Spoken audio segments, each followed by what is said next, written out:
I've been attached with the feeling of them waking up with you by my side.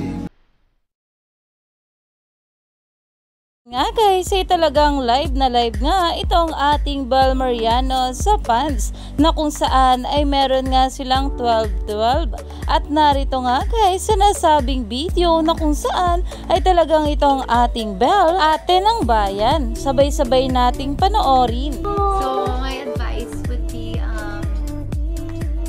don't be afraid to ask about your skin concerns. Oh, okay.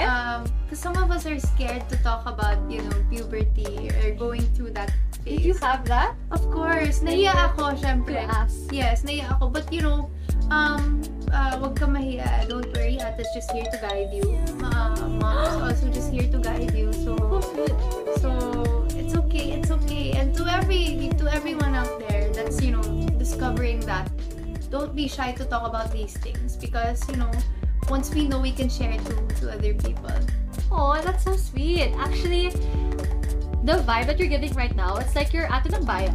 Hoy, grabe naman! Grabe nga talaga at sobrang ganda dito ng ating Bel Mariano at talaga namang live na live pa nga ito. Kaya naman umani pa nga ito ng maraming komento at pinag-uusapan na.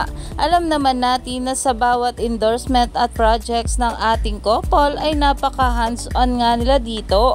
Kaya naman marami pa nga talaga ang nagbibigay ng blessing sa kanila. Kaya naman stay tuned lang tayo for more updates sa ating couple.